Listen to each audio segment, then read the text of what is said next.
up, YouTube? Hello, everybody. Welcome to the Prestige Reef Dork Show.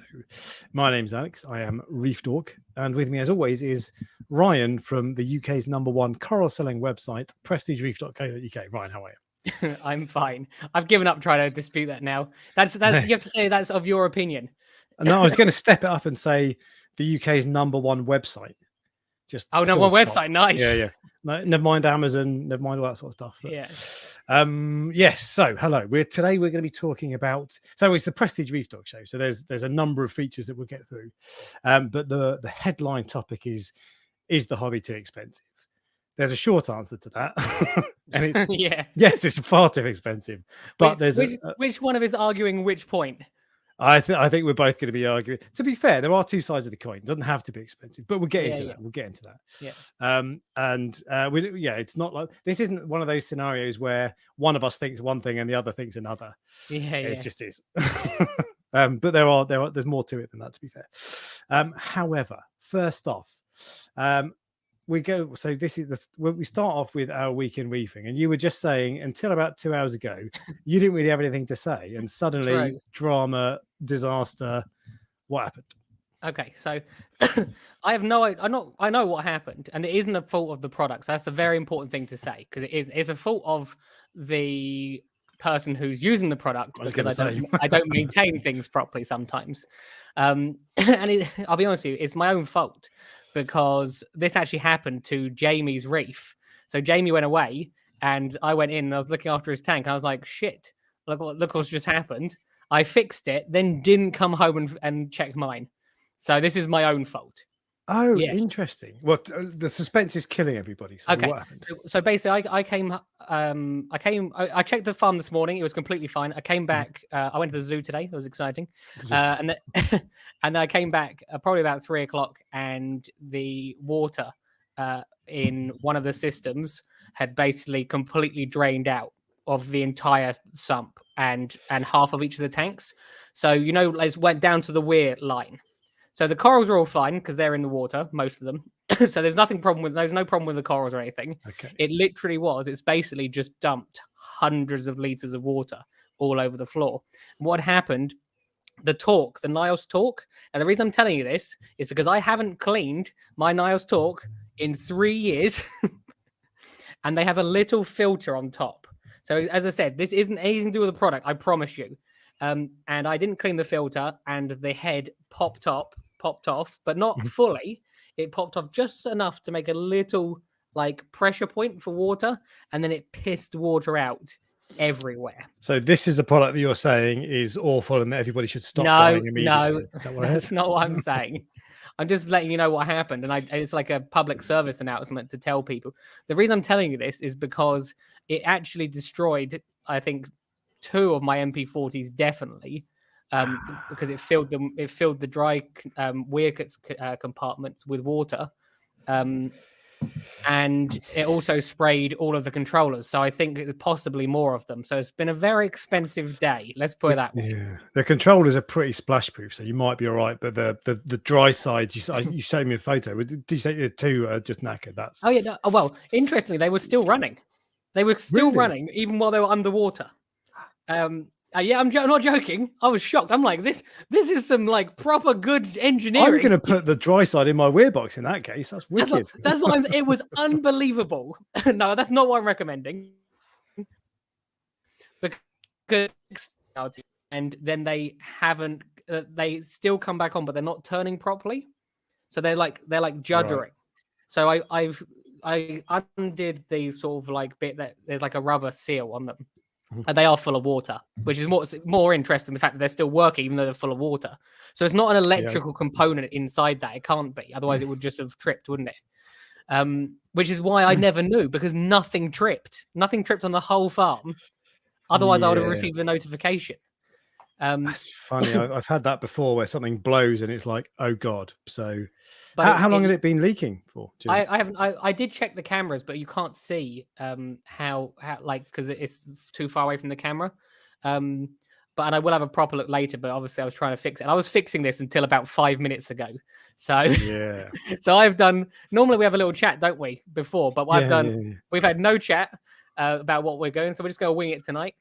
But yeah, I've solved it now. But trust me, people go, "Oh, you must have the most wonderful job to having a coral farm." And don't get me wrong, 99% of the time it's wonderful. But when it goes wrong, it goes really wrong. Stressful, isn't it? Yeah.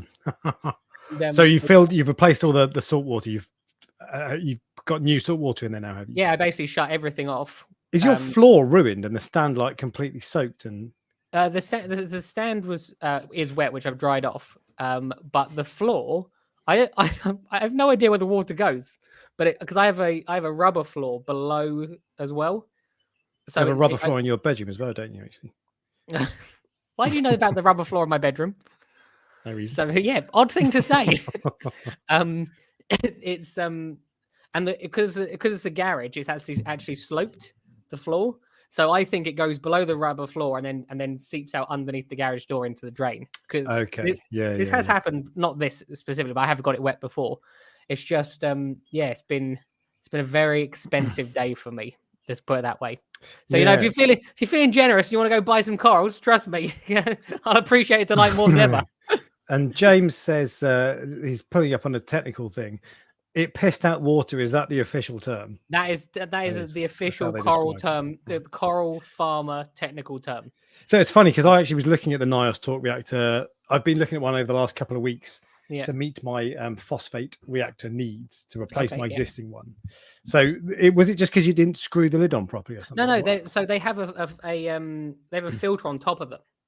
Now I've gone and just removed all the filters from all of them of the ones I have now because the filter on top sponge filter or yeah. So the water comes up and out the top and then it filters it a bit more. But if you've got like a roller mat, I don't see it as a necessary. I think it's like an added extra. Is that not just to stop the media from escaping? There is that, but there are also sponges inside it as well, so you could use two sponges. But then again, I suppose if they got blocked, it would be the same thing. Maybe, I don't know. I need to have a think about it. But either way, I absolutely love those reactors. I mean this, because you literally, I've got two containers for it.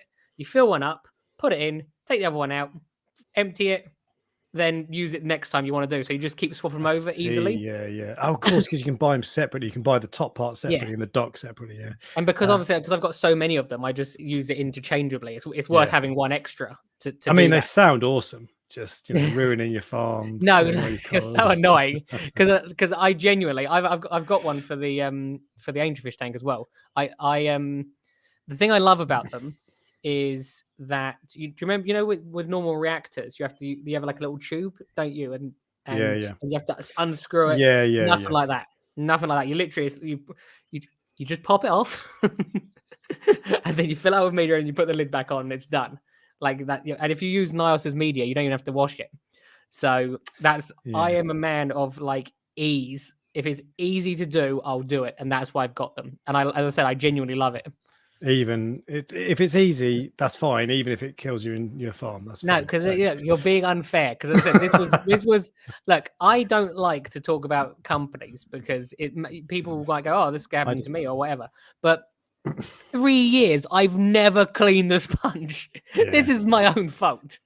And I don't know that. So I'm still tempted to get one, to be honest. But and I do like that you can just swap it out. But I don't know. That feels like I don't know. Anyway, whatever. I'm only pulling you for those listening on the podcast. I know what you're doing. You can see a massive grin on my face on the video because I'm taking the mick out of mine. But anyway. What was I going to say? So your week in reefing has been it's been nice and calm until before that, before saying that, I got myself a harlequin shrimp to deal with your the STD you gave me when it comes to like you need to explain that. it should be like something tank like disease or whatever it is. We need to think of something that begins with S. Free cleanup crew? No, not free cleanup crew. So yeah, you gave me like Aptasias. I didn't give you Aptasia. Not Aptasia, sorry, Asterinas is what you gave me. Yeah, you gave me like bloody. I got rid of like 1,000 of them when you gave them to me, but one of them got through. and obviously because I sell to so many people, I don't want to be going around, giving people stuff like you. So I check all the corals before they go out, and I obviously like I get any of the little starfish I get off, but I've decided that I've got enough real estate to have a harlequin shrimp and move it from one tank to the other. Yeah, which is what most people don't have that ability. No, exactly. And so I keep thinking every now and then I think about harlequin shrimp because I think, well, I've now got 3 tanks full of Asterinas. They don't do any harm at all, by the way.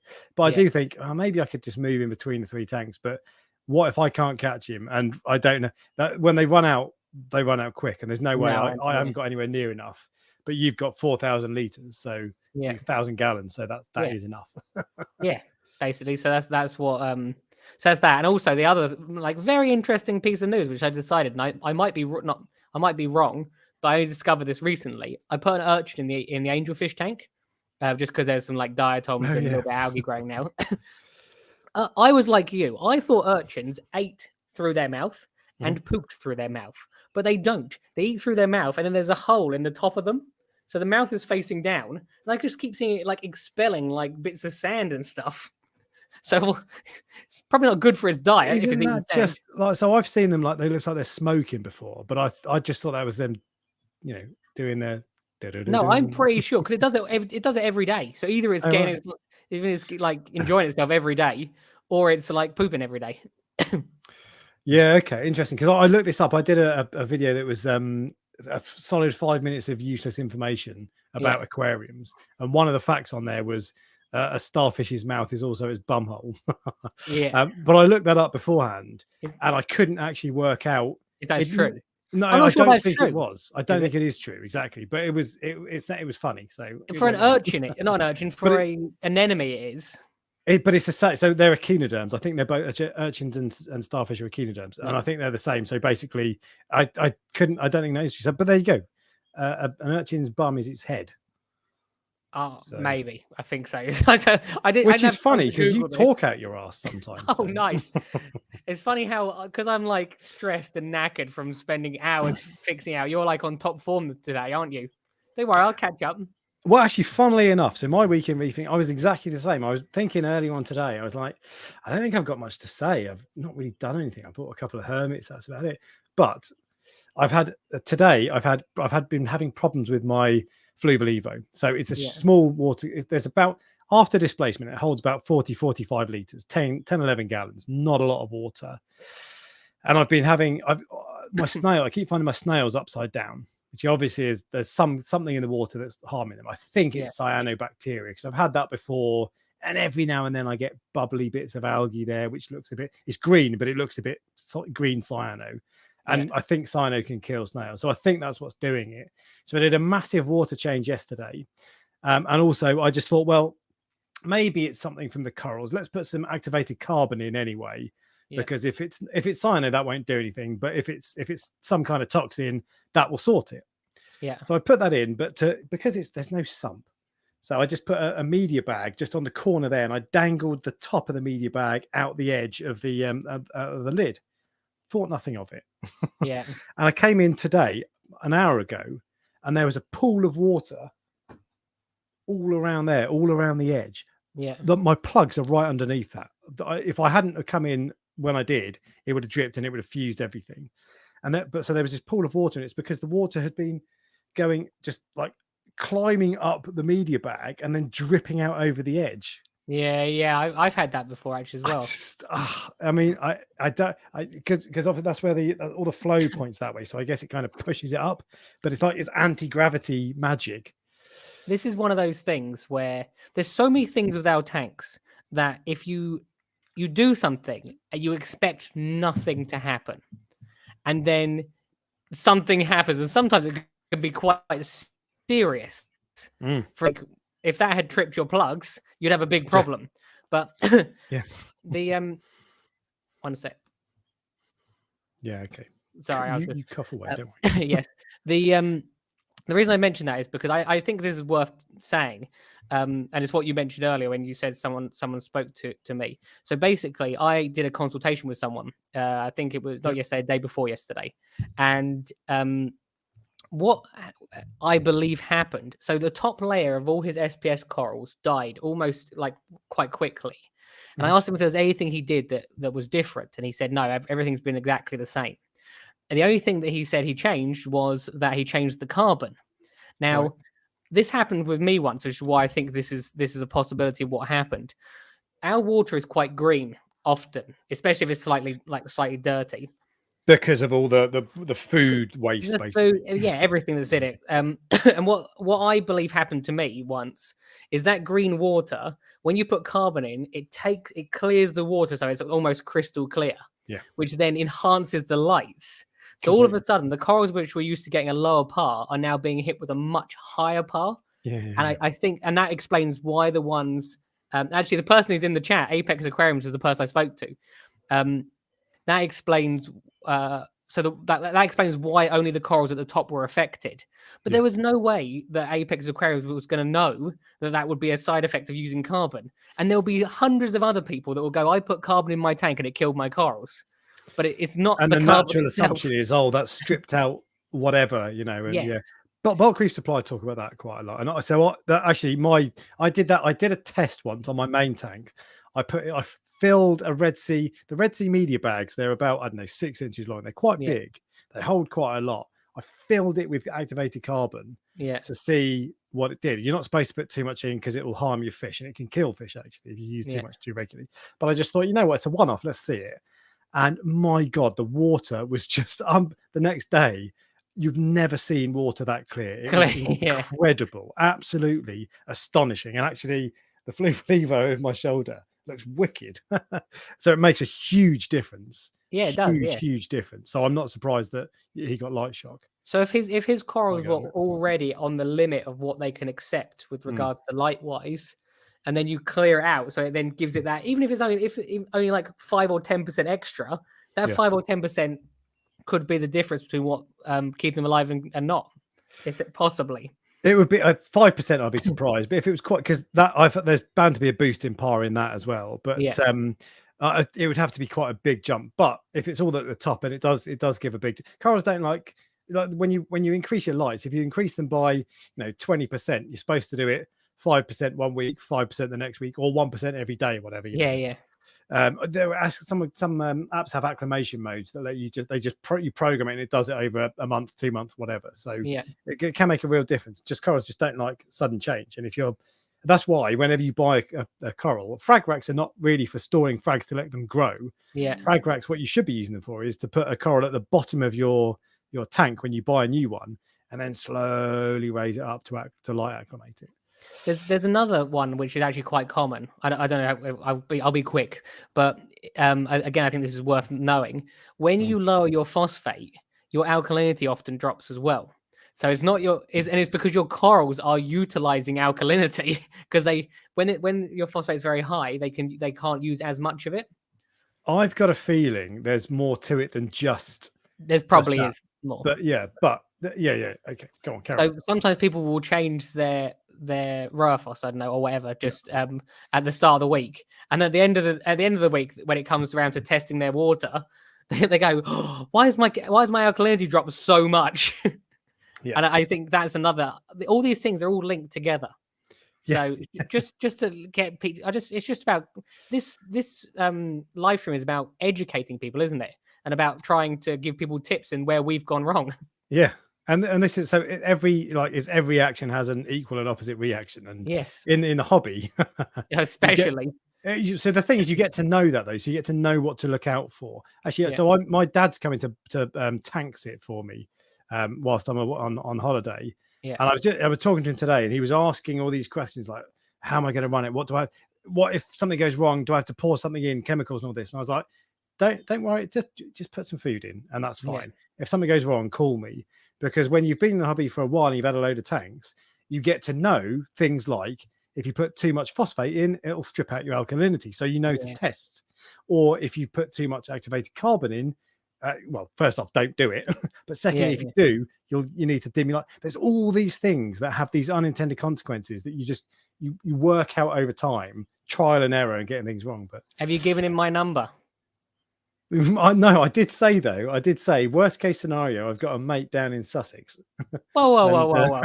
Did you tell him I have a very, very expensive call out rate? I've got a frag for you actually, so I'll give you one of them. Do you actually? Yeah. Is it the Montepora? No, it's a chalice. I was thinking today, I've got a WWC Stellaria chalice. Ooh, and it's really nice. And I've got a few frags of it. And I was like, I'm going to give one to Ryan because then he can grow it out and sell it.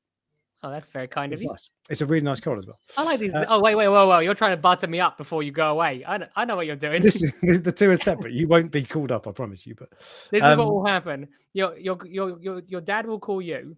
You'll say, call Ryan. And then I'll call you and I'll go, how much is this worth? Yeah, exactly. Because I know what your tank's worth. So if you want it to still be going by the end. How much money I've spent on it. Steve's Reef Aquarium says it's called wicking. That's the process of something absorbing. I googled that. It says acting to absorb or draw off liquid by capillary action. So wicking is when it absorbs and goes upwards. Like magic. It's called witchcraft is what it's called, Steve. And someone else said that as well. It wicks the water into the cotton bag. So there you go. So watch out for that. Basically, this is you and me doing stupid things. Yeah. And telling other people don't do these stupid things. But there we go. And there was, you also mentioned earlier, oh no, you didn't mention earlier, Apex Aquarium. I saw this earlier. He said he had a 1 hour consultation with Prestige Reef this week, gained so much from the session. Thanks for the tips and advice to a tailored discussion about my aquarium. The hour went so fast. Thanks, Ryan. And the reason I'm putting that up, because you don't often talk about your consultancy service, but I think it's fantastic. I've seen every now and then someone will say, that's not fair. You're putting this behind a paywall. You know, you should be talking to people and helping them for free. But the difference is this is a one-on-one session. Yeah. That is completely dedicated to that person. And you don't get that. And I think that's so useful. You can go into a shop and talk generically and generally, but I think more people should do it. I think it's brilliant. Well, thank you for saying that. What I like the most out of it as well is that some of the people that I have done these consultations with potentially would not be in the hobby anymore. There's one guy who was literally at the very end of his like he was at the end. He's had enough. And then bit by bit, like we've worked through it, and now he's really happy. Yeah. And it'll be something stupid. Well, like for example, you put in too much activated carbon, and you'll be thinking, because it's logical, that must have stripped something out. I bet it was. You test your phosphate. Oh, I've got no phosphate. Oh, I bet it's crashed that. When the reality is, it's something different. And I bet you can I bet most of the time the fix is something quite simple when you talk about. It's not like that. Imagine feeding too much. Or you can. If you don't know about these little things as well, you could be going, "Oh, all those corals died. I need to do this, or maybe I'll just start dosing iodine because sometimes that's too low." Or, you see what I mean? So you can actually make the situation worse by thinking something else. It must be my lights. I'll turn them up. Yes, basically. But as I said, I've been there, and you've been there as well. I've been there a lot over the years, so I have a lot to share, basically. I'm exceptionally intelligent, so I never make mistakes, Ryan. So that's true. Apart from the wicking, you know. Yeah. But there we go. And so actually, because I got snail issues, by the way, I bought three of them little tiny red leg hermits, the little ones in the black shells today. Yeah. What do you mean you got snail issues? Because you weren't listening, for heaven's sake. They've turned upside down. For the last week, they've all been upside down and like. No, sorry. I thought you meant you had like some sort of invasive snail. No. Just turbo, not Mexican turbos, trocus, blackfoot trocus. But they're alive and they're kind of wriggling around. But anytime I write them, it doesn't last long. So I think it's probably cyano. But I did a massive water change, a 50% water change. Yeah. But yeah, I don't know. Anyway. There we go. So that's the week in reefing. We both had substantial leaks. Fortunately, caught it in time. Mine was caused by me doing something stupid. Yours was caused by a failed product. No, that we should no longer buy. So. No, mine was caused by me being lazy. But it's So it is what it is. All right. So we move on now to member questions. James starts with, I picked up a strawberry shortcake acro and I'm now obsessed with sticks. What others would you suggest? Oregon torts are easy and I quite like those because they're like green and blue. Yeah, they're a little bit boring, but they're quite... I like them because they're easy. They're quite hardy, Miyagi torque, they're basically the same. Well, so the first thing I was going to say is that strawberry shortcake, don't expect it to look awesome for a while. Did it come from you? No, well, maybe it did. I've sold a few frags, not too long ago, but mine took 18 months to color up, look brown and boring for ages, and they're just a pain in the ass, that coral. When they're settled and they're fine, they're wicked, but they can be a bit finicky.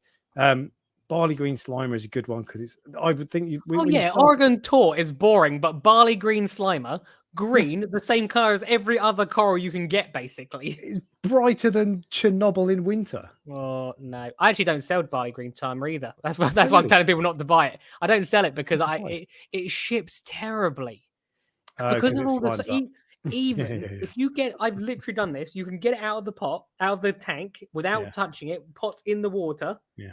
It never touches the edge of the pot. It never touches anything. Arrives covered in slime, dead. It's like a hagfish. It's what a hagfish is? Awful. So people often say, "Can you sell this to me?" I'm like, "Nope, I'm not shipping it." Yeah, it's a shame. But so anything simple to start with, because if the trouble is, if you get in, I mean, at the end of the day, get whatever you want, whatever makes you happy. Yeah. But it can be a bit, when you buy a load of really nice corals that are a little bit finicky. It can be a little bit disheartening if they don't do very well, especially if they all go brown. Yeah, and you think, my water parameters are spot on. I've tested everything. Everything's right. Why isn't, and you can't work out what the problem is. Did you have that when you first got into like the proper? I still get it now. My one of the reasons that my water box is an LPS tank is because I couldn't get the SPS going properly. Just looked rubbish. I didn't, although to be fair, that was mainly because I was too lazy with it. I didn't put enough effort in. But nonetheless, absolutely. Even you. Even me. Yeah, famous guy who's got one of the best SPS tanks I've seen in terms of like when I go there, I'm like, wow, this is an impressive tank. Yeah, can't do it. So with another tank. Yeah. So and even now actually, so I bought a load of frags from Signature Frags a few weeks ago, and some of them look still very nice, but some of them have lost most of their color because my phosphates are through the roof and his are quite low. So I think give it a year, 18 months, maybe a bit longer, and they'll look all right again. But if you came around and saw them, you'd be like, you paid £100 for that. Well, that's part of the risks with the really high end acros. Yeah, well, any acros really. But then things, so I visited the shop. I went to see them. So it's not like I got a duff one online or whatever. I saw them, and they looked awesome. And when for the first week, I was like, these are wicked. And half of them are still looking really nice, but the other half are like, mate, you need to sort your phosphate out. I was going to say your phosphate's too high. But even that, when you bring that down, I reckon you'll have issues. Almost guaranteed with something. Oh, completely. Yeah. And you say when? I don't think that's ever going to happen, to be honest. Well, I thought you said you're going to cut a reactor. I've got phosphate reactors already, though. It's not the issue is because I can't be asked to do it. The trouble is because you can't peg phosphate. Like if I could peg phosphate at 0.05, for example, I would do, but it's not possible. It changes all the time. It goes up. You'd have to test every day, put the exact right amount of Rowaphos or whatever in, and keep it. There's just no way it can happen. So it's going to fluctuate a little bit, and I'm too lazy to let it to try to put in the effort that's required to keep it semi-stable. Well, let me tell you what laziness can do. Yeah, especially if you buy a bad product. It's so annoying. Question number 2. Remember question number 2 is from Ben Williams. Just wondered if you considered one of the London Aquatic Design roller filters for your Fluval Evo. I've been toying with the idea of getting one and just wanted to know your thoughts of them. Waste of money or a fab upgrade? Add roller filter. I did have a look at them. Actually, I was offered to be a beta tester for these. But I said no. And let me share my screen. They must be manual. I'm assuming you turn them. They are exactly right. They are. And I think that, I don't know, it's just, I wasn't bothered by this. I think I like the idea because I use, what's it called? Fleece pads, like filter pads, basically, filter floss. Yeah. And I whip that out and throw it away every couple of days or, well, every week or whenever I can be bothered. And so I like the idea of just turning around and just turning it. Yeah. So that is good, but I think for me it's overcomplicating it. That tank is all you need is water changes to sort out the filtration. But all you need is a little sponge filter that costs me pence, £6 for like an enormous 2-foot slab of the stuff that lasts me 6 months. That's all you need for filtration and a bit of something to remove phosphate. So it's just, I don't think it's necessary, and it feels like it's overkill. £120 as well. That's quite a lot of money. Filter rollers are expensive. Filter rollers are too expensive. We'll come on to that because that's a pet peeve of mine. But no, I think it's a cool idea, and if you've got £120 to spend on it and you think it would be useful to you, then do it. But for me, it's not. I had plans for that. I wanted to set up a refugium in the back, but what I found is actually nitrates aren't a problem at all. In fact, if anything, keeping nitrates up is the problem. And phosphate is a little bit tricky, but that's not going to be kept under control by Rowaphos is basically the answer, or Nias Fuzzy is what I use. But so no, personally, I don't think it's, and I love filter rollers. I just don't think I think you want to keep it simple on a tank like that. And also it'll stick out the top, so it'll look a bit messy, and I don't like that. I try not to. That is the one thing that I would say. I try not to comment on things I don't know about, and this could be the best product ever. I've never had a nano tank really. I had one once, didn't like it. I've never seen the product, so I don't know, if you see what I mean. But you've made some valid points, is what I'll say. Yeah. And to be fair, I've had quite a few filter rollers, but they've all been on bigger tanks. I was going to say, why do you think they're expensive? Because I know you're going to. We'll come on to that. Come on to that. But we'll come on to that. Okay. Question number 3: when adding trace elements based on ICP results, which would you say are the most important? Ryan, counting parts per million on each trace element and adding drop by drop. Is that your style? No. Not my style either. No. So I'm afraid you want to ask someone else who does this more often. But so this is from Gyros 3876. Yeah. And that's just I'm not really into that. If you're going to do them, the question really is which are the most important. Manganese and iodine are always 0 on my tank. Strontium is one of the fastest ones to go down as well. Strontium as well, potassium as well, and iodine is almost always low usually. Yeah, indeed. So I think those 4 are always low, but I don't really obsess about trace elements too much. I think it's probably useful, but I'm not really bothered about. And the idea of having 10 dosing pumps set up or adding 1 milliliter of this per day and 2 milliliters of that, I can't be arsed with that. I usually, because they usually send you what you need to put in, don't they? Once you've had an ICP test. Yes. I usually take the amount that they tell me to put in, and then half the dose, and then do it over a longer period of time. Just because I like to change things slowly. The only thing I will say is when they say to you, "I'll do it over 12 days." Yeah. They haven't taken into account that you might do a water change in those 12 days. So all of a sudden your parameters are different to what they. Maybe 10 or 20% different, or even more if it's a small tank. That's the thing. It's a snapshot. This is what your parameters are at this exact moment. An hour later, it might be different. Yeah, and usually they come back a day or 2 later, don't they? So a week later in most. Yeah. So really? Mine takes ages. I sent it's Reef Factory, so they're not in the UK. So and I send by snail mail. I use Reef's Elements, and they actually come back pretty quick. They're based in the UK, so they're a bit quicker. But either way, I'm not really into that. But although, to be fair, I dose ATI Essentials Plus, which has trace elements built in. Yeah. So, and I think that's the better way to do it, personally. But if you want an answer to your question, iodine is always low, almost always low. But yes, it can cause you major problems if you overdose it. So go very, very, very, very slowly. Manganese, strontium, potassium are ones to look out for. But I'm not really the person to ask. There are some people who will tell you, if you've got missing yellow in some of your axial correlates, you want to dose this. I'm not. They sound just like that, do they? They do. But I think that's the last thing you should be looking at, personally.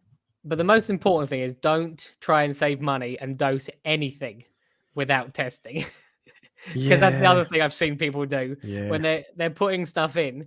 And again, this comes up occasionally in the consultations where they go, "Oh, I saw Reef Dork is dosing manganese, so I've started dosing manganese." Reef Dork might have a completely different tank to you. In fact, not might, definitely. He has. To be fair, because of the way manganese works, and I am no expert, you probably are not going to overdose it, especially if you're going very small amounts. So on my tank, it's a milliliter a day on 400 liters. That's 100 gallons of water. So tiny amounts, you're probably not going to overdose it. But you might do if you haven't got enough corals. Or I genuinely think that people like us are dangerous sometimes. I really, really think that. Danger is your middle name, isn't it? Yes. No, I really think that we should have a warning that says just because we do this doesn't mean you should do it. To some extent. Yeah, but then I mean the trouble is because there's things like the manganese thing. Like I might say that, and people are, oh, that's you can keep gunnies now. You've got your dose manganese. I'll have a crack at that. But you've got to be able to try that yourself. And do you know what? If someone goes out and tries manganese and it doesn't work for them, it causes them problems. They have then learned something about manganese that I don't know. No, that's true. So and it's like I think you often see things like there'll be we'll say 1,000 things on this stream. People will pick up on one random one. And it'll just be something some complete throwaway comment. You can't what you smirking? I'm laughing at Les. Les. It says his middle name is Susan, not Danger. Oh, right. Susan is his middle name. You can call me Susan if it makes you happy. A couple of things. Firstly, Queen of Reef's in the house. Definitely good evening or good afternoon in wherever you are, Texas, I think. And Woody's gamer tag says, should I, thank you for the super chat, by the way, should I buy a Neptune based auto water change or something else? I'm thinking 5 gallons a day or less. Ryan, you have a product that I want for water changes. I'm doing it with the GHL. GHL Maxi Doser 2.0 is what I'm using for it. It is not set up yet because I need to do a water change. So I wish you'd set it up because I want it, but before I get it, I want to know if it's any good. You want me to test it out for you, do you? Yeah, seriously, yeah. Genuine.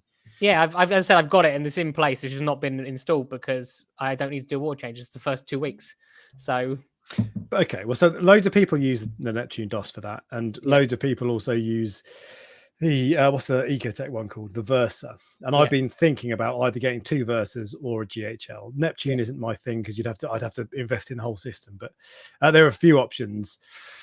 Devon from Reef Dudes has done the Versa. the Ecotech Versa one. If I get a GHL or a Versa, I might make a video at some point. But maybe not, because if I tend to buy stuff, I don't tend to make videos unless I think it's really worth sharing. So maybe. I think, see, Jamie's just said I'm lazy. It's not laziness. It's the fact that there is a lot involved. It's not like a straight line. It's got to run along the fence, down the garden. It's got to go into the roof of the coral farm, across the roof, down the wall, and into a bucket.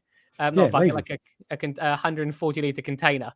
So that's the reason it's taken long time, just because it's I'm actually getting James, who built the coral farm, to come do it, but he's been away recently, so he's been in Malta. And Woody's gamer tag, I went to Malta. I wasn't very impressed with it, but anyway. But it makes a difference. He's gone the Neptune route already, in which case the DOS probably makes sense. Keep it all under one roof. But yeah, I want one, but I've not yet done it. And third member question. No, hang on. Fourth member question. Tom says, Lad tank cover. Is this sponsored by London Aquatic Design? London Aquatic Design tank covers. Is the feeding cup worth it? Is it? How is it best used? Not familiar with them. Also, I saw they're making a nano filter roller, which we've already talked about. I don't have my my feeding cup in here. It's worth it on my main tank because every now and then I don't want to wait for the food to defrost. So you just pop it in there and it'll just defrost on its own. But I don't use it very often, but it's worth it. I don't know how much they are. Add 10 quid to the price. If you're getting London Aquatic Design cover is expensive. Any of those polycarbonate covers, they're acrylic, whatever they are, they're expensive. So another 10, 20 quid, it's probably worth it. But they are worth it with regards to keeping your fish in. But you can keep your fish in for a lot less than that. But just they look nice. That's all I'm saying. Look nice, yeah. So I would, if you're going to spend polycarbonate money, you might as well get for another 20 quid. You'd regret it if you didn't. And it's not like you can get it cut afterwards. So I would do it.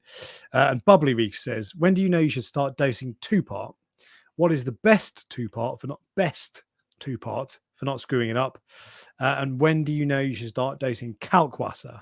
Compound AF, sorry. So I've made a video on how to dosing, basically, and a simple guide to dosing. Yeah. That tells you when you should. The answer, when do you know you should start dosing Calquasa, and when do you know you should start dosing 2-part? That's basically the same question, because 2-part is Calquasa. Calquasa is a form of 2-part in a roundabout way. Yeah. But basically, when you test your alkalinity every week, when you've started adding corals, and if it's dropping week on week, doesn't matter if, like, so on the Fluval Evo, for example, that dropped. My alkalinity started dropping, and I kept testing alkalinity just every week just to make sure it was dropping, and it was. And after, I don't know, a month or so, it got down to about 6.8. And at that point, I thought, do you know what? I'm going to start dosing now, because I know it's dropping. It's not just a one-off. So I then started dosing Calquasa. I dosed a small amount to get it back up to where I wanted it, 7.58, whatever. It doesn't really matter. And then I tested again and again and again, and then you get into a rhythm, and now it looks after itself. I dose whatever I dose, 100 milliliters per day, 30, not a lot of calc, and that's it. So just test your alkalinity, basically, calcium as well. But yeah. And what was the other question? What's the best 2-part for not screwing it up? Most of them are roughly the same, but maybe a 3. It depends. There is no single best, I don't think, but maybe a 3-part is best. I've used Fauna Marin's recipe for years, so I can tell you 100% that it works. It has trace elements, and that is a 3-part where you dose magnesium as well. That's what I was going to say, because if you're dosing a 3-part, then in terms of not screwing up, if you're testing alkalinity, calcium, and magnesium, you can adjust them all individually, and it's nice and easy. And if you've got your Fauna Marin trace elements, then wicked. But they're all very similar. So yeah, I mean, a 3-part with testing is probably maybe the way to go. But yeah, I wouldn't worry too much about it, to be honest.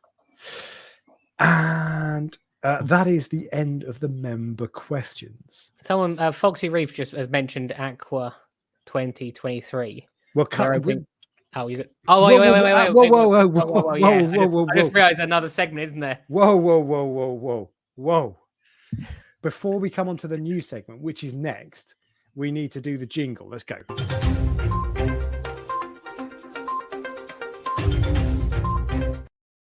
Shuffles, papers, news. Right, we're coming on to news. Right, Aqua Telford. Aqua Telford. Well, go straight. All right, well, let's start with, that was actually the last thing on my list. Aqua Telford is off. This is very, very disappointing news. I'm surprised. I'm amazed. This was a couple of days ago. This broke, I think. And so Aqua Telford was going to be the first. Aqua Telford is a big aquarium show. It's not just saltwater. It's an aquarium show that is normally run for the trade every 2 years. It's been going on for years. Since 2000. Oh no. It's been going on for a long time. But for the first time this year, they were planning on opening it to the public. Yeah. Plebs like you and me, Ryan, were going to go, and it was going to be wicked. It was in October, and everybody was excited about it. And now they've cancelled it. But do you know why? So I read the page on Reef Builders, which was written by friend of the show Jeremy Gay. Oh yeah, friend of the show, yeah. Friend of the show. Said basically he talked about it. So the guy who runs it, Matt Stevenson, I think his name is. I'm pretty sure he's the guy from ITC. Yeah, Senai and all that. Yeah, and he, I've met him a couple of times. Very sensible guy. Yeah, I've met him. Yeah, he is. Yeah. Yeah, so he basically said money. Basically, it needs to break even, and it hasn't. It's not looking like it's going to break even this year because it's a not-for-profit event. So they had basically it's not going to make enough money, so they're going to not make enough money. It's not going to pay for itself, so it's going to be cancelled. And the Reef Builders article talked a little bit about things like difficult trading environment and all this kind of, I'm going to say it, all this kind of bollocks. And because there was one comment on the Facebook page that said some of it is down to politics. Okay. And I hate there are some politics that you're blissfully unaware of until you get a bit more involved with the industry side of this hobby. But there's some of the politics in this hobby is pathetic. And when I don't know, so who knows what this was, but normally with politics, it's one manufacturer, shop, whatever, saying, oh, they're going, so we don't want to go, or we need a bigger stall than them. Schoolyard stuff, really pathetic. But to be fair, it sounds like a lot of this is down to basically it comes down to finances. Yeah, so they're not just cancelling the public going; they're cancelling everyone going. Whole shebang. Nothing. That's unusual because they've been doing it for years. So what? I don't know what changed. and with regards to funding it, I think people would pay to go. I'd take you on for sure. And I don't know how many people they didn't announce any details at all. So I don't know if they were planning on selling 100 tickets or 1,000. I would guess 1,000, maybe even more. So, and I don't know how much they would have charged, but that would have brought in some money, probably inconsequential, because I'm sure Aqua Telford is an expensive event to put on. Oh yeah, I don't know about Aqua Telford, but I went to Interzoo, which is obviously the biggest trade show in England, not England, in Europe. And some of those stands cost £100,000 just to have the stand. Nothing built on it, just the space on the floor. So think about how crazy that is. How much money a shop needs to sell if they're paying. So shops are no way shops are going to pay that kind of money. But there were TMC. I went to TMC. I don't know, a couple of years ago. They did like an open day for influencers. Oh, yes. It was actually really interesting, and they spend a lot of money on that sort of thing, and they don't tell anyone. And I think they should do, because it's like, actually, you're investing a lot of money in the hobby for not really any benefit. So you should tell people that, because it's a good news story. But anyway, so these companies do spend a lot of money on these things. And what the other thing that the main thing the Reef Builders article talked about was how the hobby's been flat for the last year and all these sorts of things. And I think that's probably right. I don't see that side. I don't know about sales figures, all that sort of thing. But purely in terms of the YouTube channel, last year was the most difficult in terms of growing. It just didn't grow the rate it should have done. It was shooting up massively, and then just plateaued last year. And I think when it was doing really well before was because COVID and everyone's buying tanks and looking for hobbies. Oh, definitely. My insight is that it seems to have flattened off from this side. So I'm sure that's the case, and I'm sure that companies are making less money. But it's still to cancel that, especially 4-5 months out. That's pretty bad. That's a real shame. I agree. It's there has definitely been a difference in sales. It's interesting because I started the coral farm as soon as COVID started. So it was like, it was a big deal. It was interesting because obviously people could go to pet shops. So no one came here, but everyone was in their home. So they were all going, well, what am I going to spend all this furlough money on? Nice. Yeah, exactly. So I remember it wasn't the very first order, but within about 20 minutes of the first lockdown being announced, someone put like a £400 order in. Now at the time, I'd never had an order that was like that. It was insane. And I just imagine this guy sitting there going, I'm stuck in my house. What am I going to do with all this money? So he immediately just bought a load of coral on the, I don't know if that was a coincidence, but it definitely happened just after they announced it. And that was like that for all of the lockdowns. And now people can go out and spend their money at the cinema and places. It's not the same anymore. Yeah, maybe, but it's still just also the electricity, definitely electricity. And this is getting onto the main topic, which we'll come on to when we do the mass debate. Yeah. But I'm sure companies are making less money, shops are quieter, and all these sorts of things. But just to cancel that is just that's such a shame. Because there's only ever really been one proper coral show since I've been in the hobby in the UK, which was... There was one before. Yeah, there was one before. Yeah, but this was... I don't know how long ago that was. Coral Freaks a few years ago, which was put on by AAC. They've not done it again. There's a small event called Love to Reef that's got about 100 people going this year. I think it's in the next couple of weeks.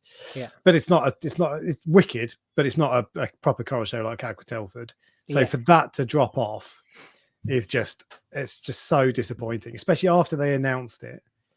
Yeah. Get everyone's hopes up. Well, I'll be interested. Actually, I love asking the audience. What would you be willing to pay to go to a show? Good question. Now imagine a show that's here where you've got coral vendors. So, because that was what the plan. There was an idea of having coral vendors there. I know I was one of the people who said no, so I potentially harmed this myself. but how much would you be willing to pay? Because I'm sure when you go to Macna, it's like $60 or something. That's not a small amount. I think it's a lot to go there to those sorts of places.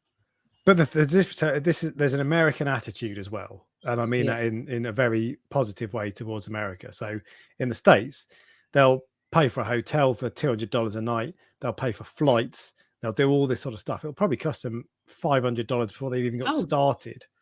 But it's what they look forward to all year. Exactly. Whereas in the UK, we're like, oh, £5 and I've got to drive for 3 miles. I don't want to do that. So it's like there's an attitude thing. It's really interesting. Have you seen all the different? I'm gonna place it up. So Les says 20 quid easy, 30 quid each says Shimona Bud. A Premier League football match. I've not been to one for a few years, but what 40, 50 quid.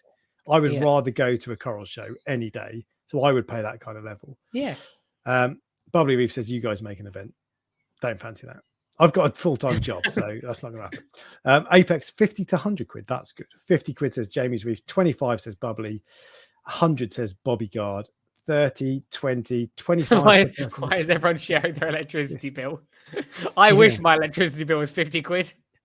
But so between 20 and 50 or 20 and 60 is about the average money people are saying. Yeah. So people. So who wants to pay me 50 quid to come to my house? I'll put on a barbecue. It's one thing saying I'd pay 50 quid, and I think I would pay 50 quid. I actually would, definitely, no doubt about it. But actually, when you get people to commit, I don't know. But so 50 quid, I would happily pay 50 quid for that.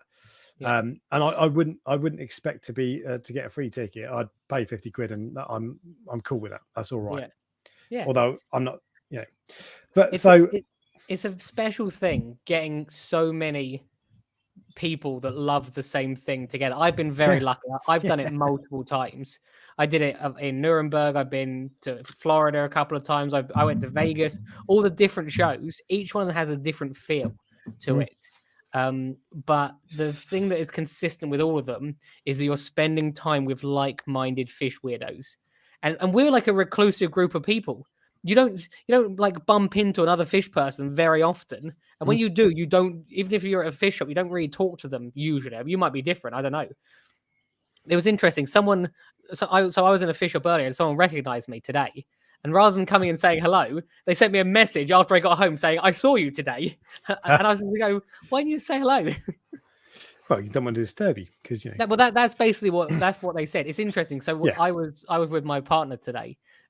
So when I'm with someone else, people don't approach me because they feel it's an inconvenience. If I'm on my own, it's like a free for all. They're more than happy to come talk. Yeah. But so 50 quid people would pay. There you go. So Aqua Telford, you would get 50 quid from everybody in the chat. 238 people watching. 238 times 50, 2,380 divided by 2. That's 1,200 quid. Probably not enough. That's a start. I mean, that's nothing. I don't think I've done the maths right there. Anyway, 50 quid. Hang on, I'm going to do 238 times by. Oh, it's all right. Take your time. It's not like people want to be captivated all the time. 238 times by 50. 12 grand. That's 12 grand, and that's just a start. That's just the public. That's just the public. So, but to be fair, if you were to sell, actually, do you know what? If you sold 1,000 tickets at 50 quid, I don't even need a calculator for that. 50 grand. You got to sell 1,000 tickets though. Yeah, I don't know. Anyway, look, I got no idea about organising a show like that. So I don't think I can get 1,000 people in my garden either if I'm setting up a show. No, but so maybe it's being harsh to say it's bollocks, but it's just extreme. What I'm really saying is really disappointing because I was really up for that. Yeah, I actually would have enjoyed it as well. But as I said, I wanted to enjoy it as a hobbyist, not as a vendor. But I do think if someone like you was going as a vendor, that would make it better. I doubt it. It would. Of course it would. But if you and Signature Frags were there, the two big online places in the UK, that makes a difference. So yeah, I know what you mean, but have a think. Well, how can I have a think about something that's been cancelled? Yeah, and you're trying to revive it with this live stream. And it's every 2 years, so we're gonna. Anyway, look, that's the first thing. So Aqua Telford is off, gutted because we getting 1,000 fish nerds together would have been awesome. Yeah, and it's not going to happen. So All right, other news. There is a reef in pulsing Xenia, Ryan. Oh yeah, exciting. Your favorite coral. You tell people not to buy it. Yeah, it has true. taken over a reef in Venezuela. Doesn't surprise me. Apparently there are three. There's an area patch. From what I could make out from this article, it sounds like it probably came from the hobby. Yeah. So someone went, because in the UK, of course, if I put a strawberry shortcake in the English Channel, it's probably not going to last very long. It doesn't even last very long in most people's tanks. Exactly. But in Venezuela, if you put a piece of Xenia in the sea and you flush it down the toilet and it goes out there and you think nothing of it, well, it turns out there is the equivalent of 300 football fields of pulsing Xenia in this reef in Venezuela. Stop saying like that. Sounds... Venezuela. Yeah, there you go. That'll do. And there it is. That is a picture of pulsing Xenia. So that's all 300 football fields in that picture, is it? to be fair, and I know this is a very serious issue, but that would look cool as fuck. I'd like to swim over that. But no, that would look awesome. Just 300 football fields, billions of little pulsing pom-poms. But that's bad. And how do you get rid of that? What do you do? Like on that scale, how do you actually deal with that? I found it hard. Introduce an angelfish. Wow, but then they'll eat other stuff. Yeah, this is the trouble. So I found it hard dealing with pulsing Xenia on a 250-litre tank. No, of course, yeah, it's true. Even if let's say you employed a team of 1,000 divers, which would never happen because it'd be far too expensive, and they can go half an hour at a time pulling the stuff out. It wouldn't even work. You couldn't pull it out. You'd have to literally remove the rock. It wouldn't touch the side. If they got like 100 square meters of the stuff, it would have grown back the next day. You've got no chance. Did you read the article? Did it go over other corals, or did it? I don't. Or is it just started a new reef? I don't know. I didn't read it in that much detail. I have to stop asking you questions about the news because I did this last week as well. Embarrassing, isn't it? Just go. Oh my god, that's amazing. Next wow. Question. But there you go. So pulsing Xenia is bad and will literally take over the world. Number 2 though. Oh, this is good news. Good news. Yes, good news. Come on. If you could buy one angel that was from Hawaii that is now banned, it's a dwarf angel, and I might be leading. Oh, it's Potter's angel. I've seen Potter's angel. Bang. Yeah. It's funny because due to these talks, as soon as something comes up, I've had about 50 people tell me about black tangs. I've had about 20 people send me this article saying this is going to be your next fish. Hey, so Biota has figured out how to captively bred. Is that how you say it? To breed Potter's angel fish in captivity. Yeah, which is wicked. And that's presumably a stock photo of a Potter's angel because it's nice. And they will be. Here we go. Look at them. I don't think that's a stock photo. I reckon that's that looks like a very small one. The picture of it. Well, these are the photos of them. Yeah. And I'm not about to pay 300 quid for one of them, but that's not the point. These aren't for sale. So it'd be interesting to know how much they are actually. Yeah, I don't think they're at that stage as yet. But I'm pleased you didn't ask the question. But here we go. Actually, there is a small video of them. Look at that. The other thing I'd be interested. They're all right, they're not too bad. I'd be interested to know if they're normal as well, because you remember when the first yellow tangs came through, they were a bit mongy. Yeah, they weren't they were just a bit deformed.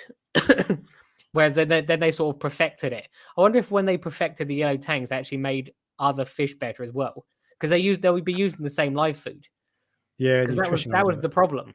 The thing is, so with the yellow tangs, because you could get them at the same time anyway, they looked rubbish, and you could see them next to each other. With the Potter's angel, you can't get a Potter's angel. Yeah. Actually, to be fair, you can't get wild caught tangs now anyway, but you can't get a Potter's angel. So I don't think they look too bad. You can see the stripes, you can see a bit of colouring.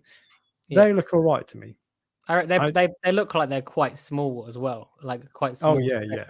So, but anyway, look, it's early days with that sort of thing, and it's too soon to make any proper judgments on them.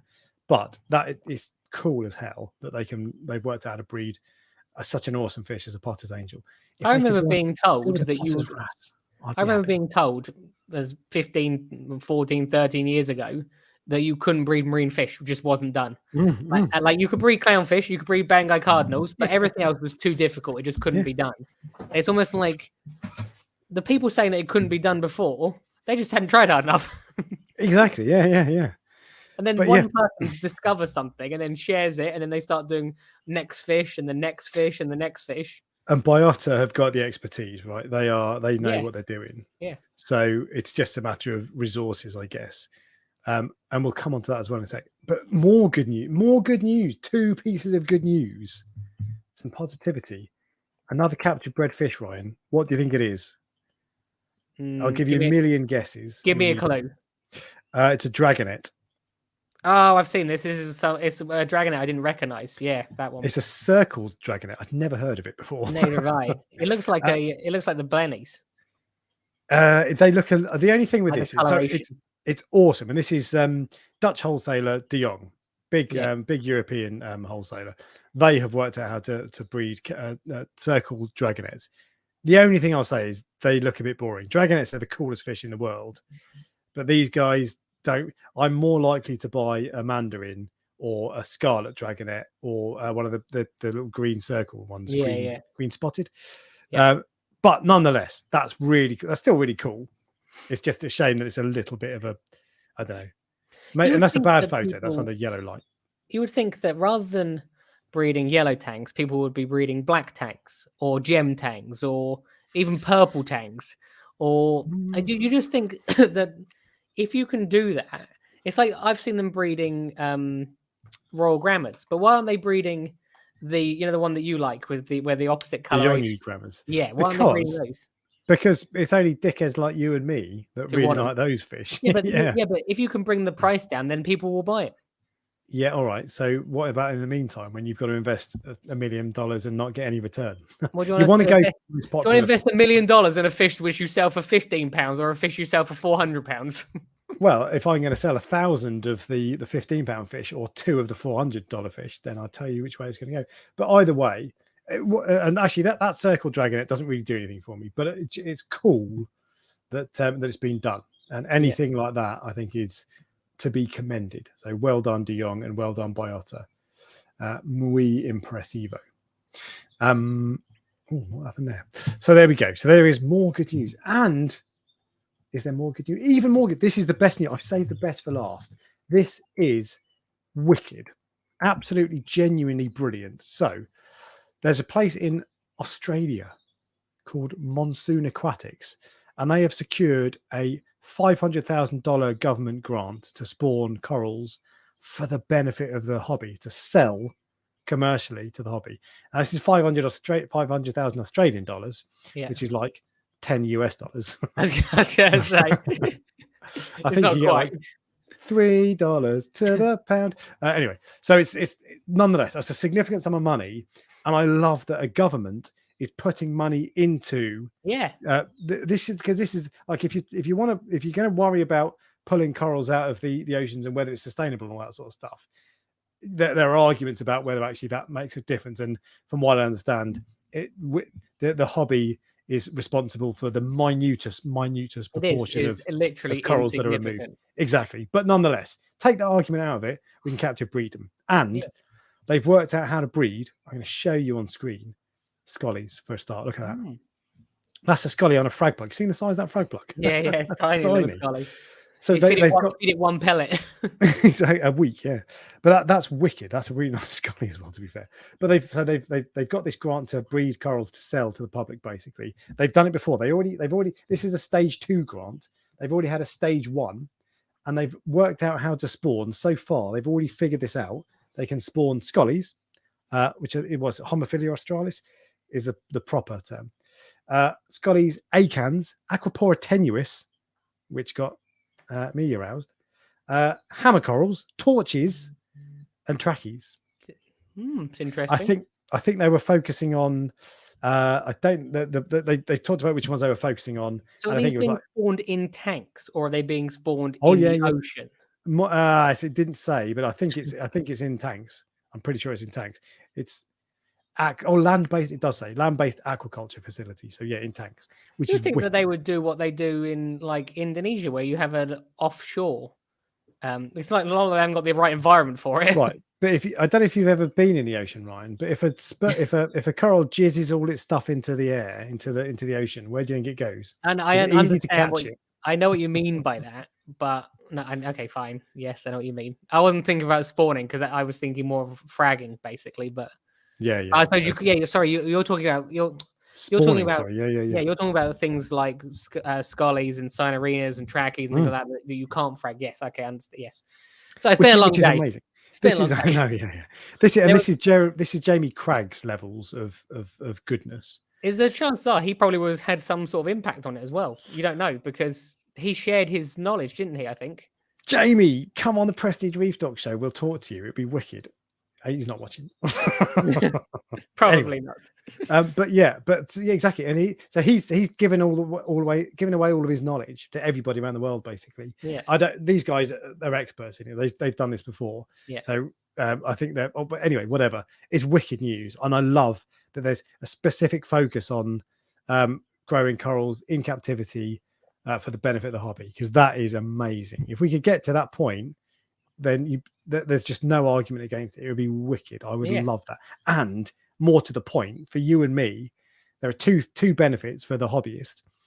It might be more expensive, to be fair. So that's the downside. It will definitely be more expensive. Yeah, but they can breed. You can forget a boring orange scully. You can have master scullies only, which would be wicked. Yeah, that's what we. I wonder if that's how it works. A master scully creates other master scullies. Maybe it doesn't. I'd be interested to know. But I would assume you'll end up getting really cool looking stuff. But also there was Jamie Craig did. He had a catallophilia. He spawned a catallophilia, and they're the size of a frag plug. They're tiny. Yeah. And I was like, whenever you see a catallophilia in a shop, I would love one. But they're about 6 feet long. Yeah, they're enormous. I got 3 in that are about like this. They're the size of they're dinner plate size, aren't they? Some of them, and they're never smaller than they're just big. They're good 6 inches if you're lucky. So they're too big. A little pound coin size one. Yeah, give me that any day. I'll put it in my Fujifilm Evo. There must be pound coin size ones out there. They're just not collected for some reason. Yeah. I don't know why, but apparently when you see catalophilias in the wild, there's football fields of them, just acres and acres and acres. So maybe I don't know, whatever. But anyway, I'd love that. That's my favourite news story of the week. So well done, Australia. Well done, Monsoon. I like the Potter's Angel one. That's the one that got me. That's also my favourite. I'd like a Potter's Wrasse ideally, but Monsoon. Well done. If you're watching this, which you're not, because this is lowbrow. But give me a shout on Instagram at Reef Dork, or just get in touch with me, and I'd love to have you guys on because I love anything like spawning corals. Gets my motor running. So anyway, I should probably contact them. So anyway, there we go. So that is the news. All right. There was a comment that came in at 8:02 where it said the reason they couldn't breed fish was because of lack of knowledge, and they couldn't find out between males and females of certain species and the size of tanks they needed. That's actually not correct. The biggest issue with because they think about it, these are scientists. If they wanted to find out what gender the species, the fish were, they could literally just take their blood and measure it like that.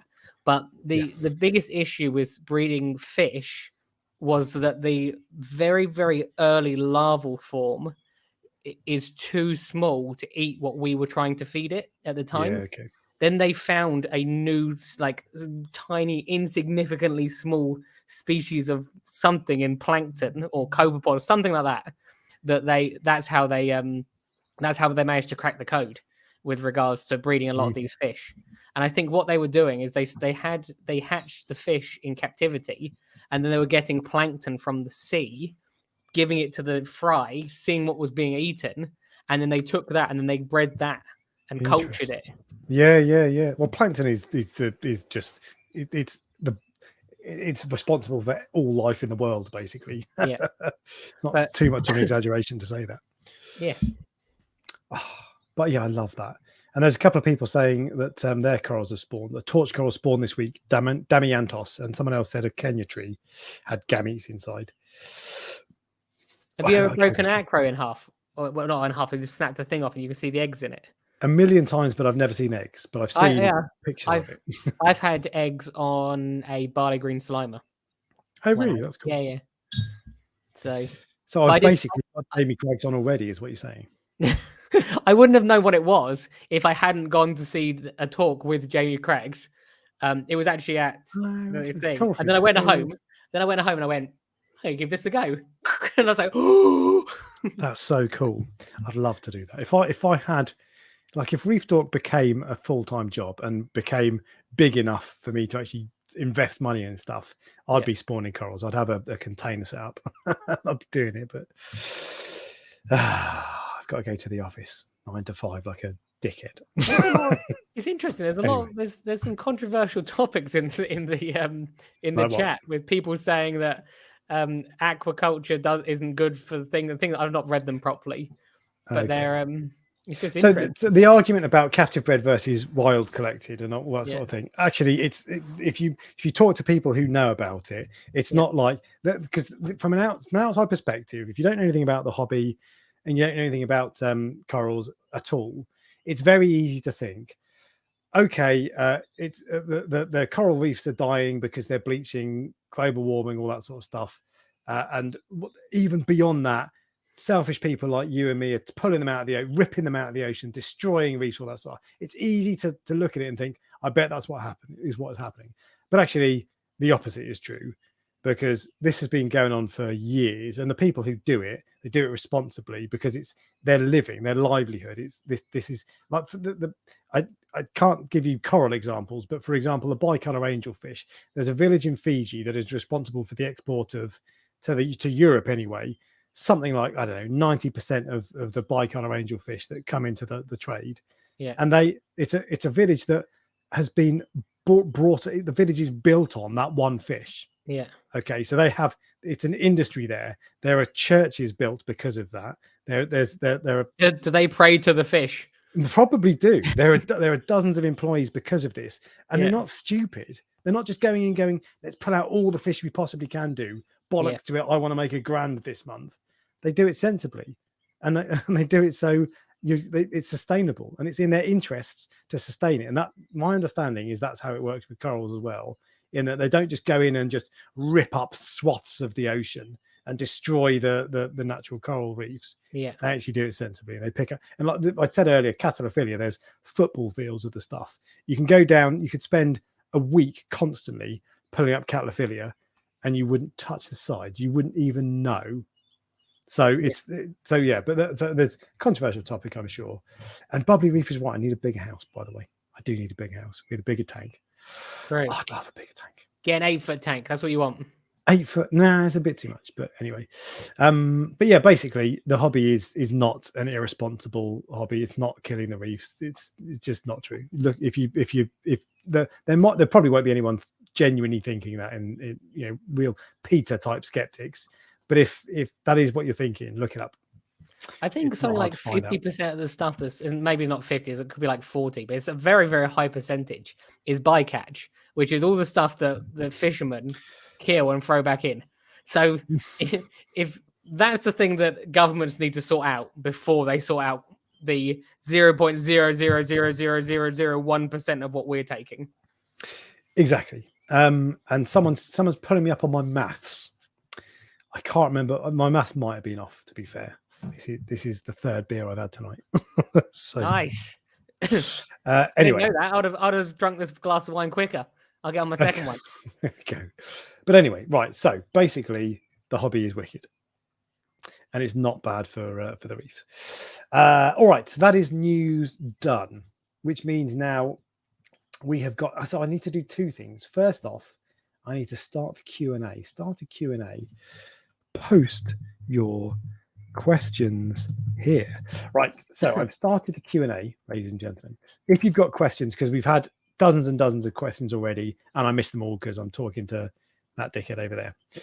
So post them in the Q&A bit. Click on that. Post your questions, and in a minute we will answer 5 of them.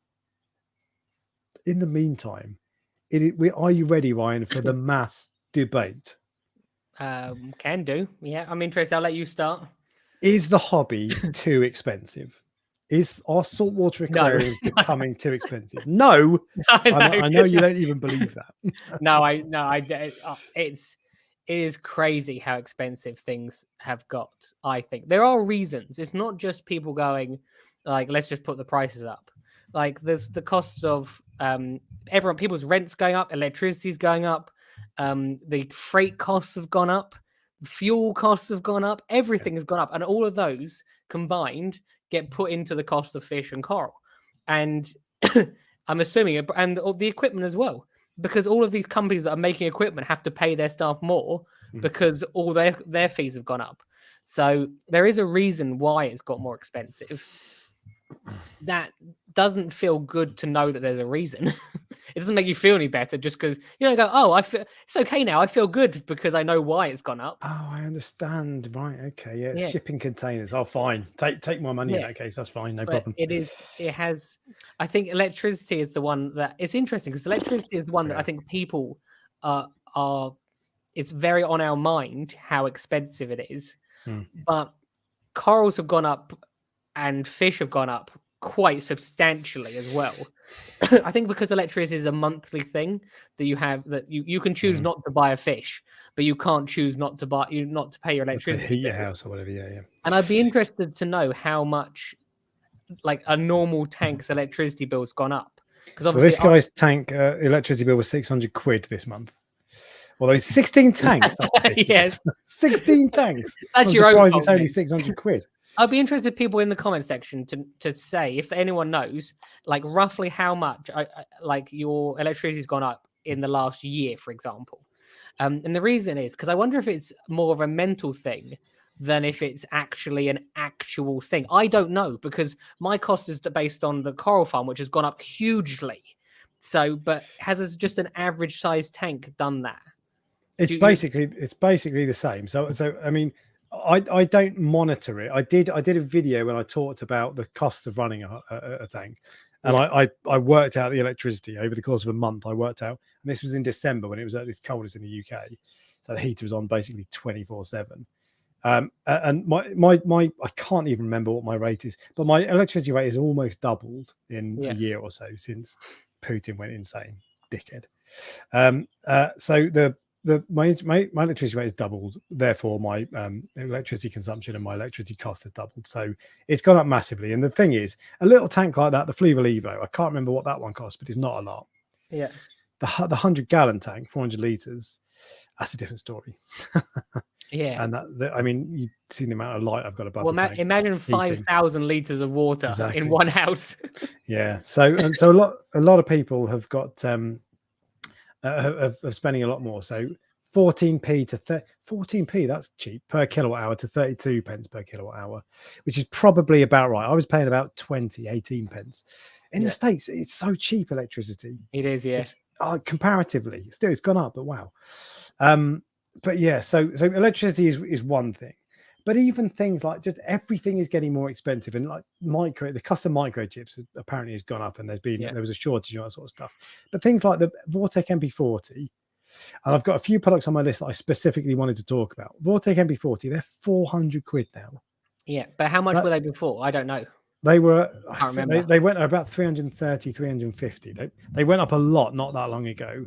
And the trouble is, they're still probably, I mean, best is a word to be used advisedly, but they're probably the best option still if you can afford them.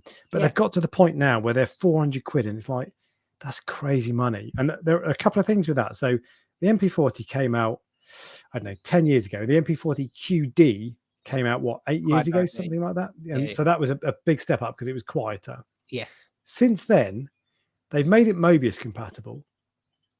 Nothing else really. And it's not really changed. And it doesn't need to. It's so good. They shouldn't be developing it. A couple of 3D printers have made the cages that can angle the flow in different directions. They don't need to develop it because it's so good. But normally with that sort of thing, and I don't know what the costs are of making these sorts of things, but normally with any product, when you bring a new product to the market, a lot of the cost is R&D. It costs you a shitload of money to come up with a design, to pay people to come up with something and make it when you're not selling anything. So you put the price up high, and then over time, it'll only cost you £10 to make it, say. So you don't need to make so much money in the long term. Why are they still so expensive? Why are they going up in price? 10 years of selling it. I don't get that. But so, and again, look, it's a good. I would probably, they're getting to the point where they're so expensive that I would consider whether I want to go that route. And a Jekon is less than half the price, but I probably still would get them. Sorry, there's nothing similar, is there? No, that doesn't have wires in the tank. No cables in the tank. It's interesting that no one's even mimicked it. You know how with those, exactly, a lot of them are all mimicked, aren't they? But I wonder if, because Jekon are a nightmare for that. They don't care about intellectual property. Is the way it looks from the outside. So I'm surprised they've not done it. But maybe Ecotech are a bit more vigilant with that, and they stamp it out. I don't know. But like MP40s in particular, to me, I don't understand why they're so expensive still. Because you've got all that money that you spent on R&D, you don't have that anymore. It's 10 years ago. So why are they still so expensive? There must be a build cost involved with them. Oh, of course there is. Yeah, but you're telling me that's 300 quid or 200 quid or whatever. I don't know. I'm sure it's gone up. I'm sure chips are more expensive, and now they're Mobius compatible, so they've got a Wi-Fi chip in them and all these sorts of things. But just that to me, I don't understand why they're so expensive. But it's not just, I'm not just singling out Ecotech. I sometimes feel like I pick on them. It's because they're the biggest company in the hobby, and it's a good thing that they are in our hobby because they put money back into the hobby, developing new products, all these sorts of things. So they're great. I just think that's one example. Two other examples though. My Calcwasser stirrer, Deltec calc stirrer, 430 quid. That's what Jamie said something about a calc stirrer a minute ago. For an acrylic tube with a motor and a stir bar. It's really nicely designed. It's very, very good at the job it's designed for. But 430, and this is an old design, 430 quid. How is it that expensive? It should be half that price. It's insane. Why aren't you making a half price one then and selling that one?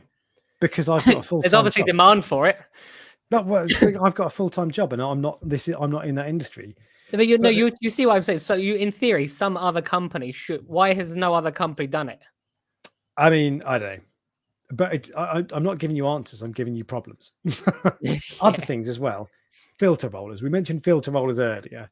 This was what I wanted to get onto because I'm interested because I think, how much is the Red Sea one? I got the big Red Sea one. 300. Yours is 330, I think, for the big one. Mine was 300. We're totally different. When I buy something, I don't want to know. I just want to let the price go. Pass over your credit card. 315 is the one I've got. 1,200. The one you got is £350. Yeah. And that is, to be fair, so all right, so there are two sides of this. So firstly, I've said this on a number of occasions, filter rollers are ridiculously overpriced. 300 quid is far too much money for that sort of thing. I like mine. I thought mine was cheap when I bought it. But this is the thing, because you've become conditioned to it. Yeah, you do. That is so true. You just go, oh yeah, this is what things cost in the hobby. And the Red Sea Reef mat, to be fair, they've spent a lot of time. That is a much more sophisticated product, much more sophisticated than the other filter rollers on the market. So it's only fair. And actually, the fact that that's the same price as the others is actually quite impressive. Yeah. But that price, in my opinion, should be much, much, much lower. The Red Sea one, maybe because they spent so much time on it and because it's a bit more sophisticated, maybe it can be more money. But why are they 300 quid? They're all 300 quid. The Clarity, again, that's been out for years. It doesn't have an app. It doesn't have any clever features. It's just it does its job very well. But that should be 200 quid. Why isn't that 200 quid? Why is it still so expensive? They're so clever, filter rollers, as well, because once you've bought that one, you're stuck. You have to keep buying those filter rolls. There's no other option. Yeah, you can. I'm assuming they're probably all different. So I don't know if there's compatible things or whatever. But once they've got you, they've got you for good. And I bet they all make the rolls different sizes, so you can't just use a cheaper alternative brand or whatever. Yeah. But that is a filter. I love filter rollers. I've got two on the two tanks I have with the sump. I've got one in each, and they're brilliant. I've had 5 in total. In fact, I've had a Red Sea one, the Clarity, the X filter, and the Reef Factory. They're all brilliant, but they're all too expensive. They should be 200 quid. Yeah, I don't. Yeah. When you look at them, it's like, why is that 300 quid? I don't understand. The Deltec one is insanely expensive. You can't even get it in the UK, but it's like 500 quid or something crazy. The things that I don't understand it. One of the things that I find shocking is not actually equipment, it's actually the cost of I'll get in trouble with this, is the cost of supplements, things like alkalinity. Yes. You want to know a little secret? Sodium bicarbonate and water, RO water. I tell you what, you talk about the price of that, and I'm just going to go to the gentleman's room. 2 seconds. Oh, okay. So basically, and this is actually one of the things I tell people in the consultations when I do them. the things that we buy for calcium, alkalinity, and magnesium can easily be bought en masse in powder, much cheaper than what you buy them for in the shop. What people essentially do is they get a sodium bicarbonate, they put RO water in it, they stick a little picture of a fish on it, and they'll charge you, I don't know, 20 times the price. So if you can, there's actually a company which I use, and I have used them for years. I follow a regimen from another company. I follow their program, and I use the trace elements from them. But what I do is I buy the actual ingredients, bulk buy 25 kilos at a time. Because imagine, if you think about the cost of running your tanks, imagine running your tanks, trying to run my tanks with the costs of running the supplements that you buy from other companies. So it's there is a massive difference in the cost if you actually get them. And all you need to do is find pharmaceutical grade sodium bicarbonate, and you can buy it in 5 kilos, 2 kilos, 15 or 25 kilos, and it will save you so much money in the long run, assuming you're going to be in the hobby like me for 15 years. You get yours from APC? No, I get it. I think is it Interlabs or Intralabs, something like that. Oh, I've heard of it. But so supplements are. I'm presuming you've been talking about that for the last minute or so. I tried to like fill in the gap, surprise me. Supplements are a big one, actually, to be fair, and they are. You pay for convenience, don't you? And I'm happy to pay for convenience. I really am. But you don't need to do it, and you can do it. Calquasser is a great example, because you can buy Seachem Calquasser, which has got a reefing label on it, and it's still actually relatively cheap. Or you can buy the exact same stuff from APC for a fraction of the cost, and it's just taking that step of, but it's easy with Calquasser because it's calcium hydroxide, so it's one thing. Whereas with you've got to know the recipe, and you've got to think like, oh, do I need trace elements, and what balance do I? I think it's calcium chloride. They're all written down on my emails. Calcium chloride, I think. So don't quote this. But I'm pretty sure it's calcium chloride, magnesium hexahydrate, and sodium bicarbonate. And then you just use the trace elements from someone. I use Fauna Marion's trace elements, and it's. That's what anyone who's ever bought corals from me, that's what your corals are made of. But that's the thing. That's a really simple recipe. Yeah. But it's off-putting, because most people, it's like magnesium hexa whatever. You're like, what? What's that mean? There is a certain level of comfort that people want and are willing to pay for a picture of a fish. It's true. I genuinely, and if that's you, if you're that person who wants that comfort, there's nothing wrong with that. Because you're keeping companies like Red Sea in business, and that's good. That's what you need, because then they keep innovating things, because no one had filter rollers 10 years ago when I started, and if they weren't around, well, no, they didn't invent the filter roller, but you know what I mean. It's and this is the thing. So I've talked about a few companies, and I'm not singling them out. It's just that stuff is generally very expensive, and at the end of the day, it's a niche hobby. So it's not like cars where you sell 1 billion cars, so you only need to make like a 1% profit or whatever. It's a very small hobby. In fact, it's a very small part of a very small hobby. So, and it's not like your local fish shop owner is driving around in a Ferrari. Of course. But things are just so expensive. But the other side of that is, how many people do you think I've just made angry with what I've just said? I just realized that. Well, but if you give the recipe, no one's going to follow it. That's the thing. Is that the information is out there? You can go and find that. Oh yeah, you can find it. I didn't give the recipe. I just told people what I did. So, but people, I personally, so I could pick up the phone to you. I might have to pay you a consultation fee. You'll definitely have to pay me a consultation fee. I could pick up the phone to you and say, Ryan, mate, and you've told me about this before. I say, Ryan, mate, can you tell me what chemicals you buy? Send me the link, and I'll go. I want to do it myself. Yeah, I'm not going to do that because I like using ATI Essentials Plus. It's bloody expensive, but it comes in a bottle. I pour it in. And it's got a fish logo on it.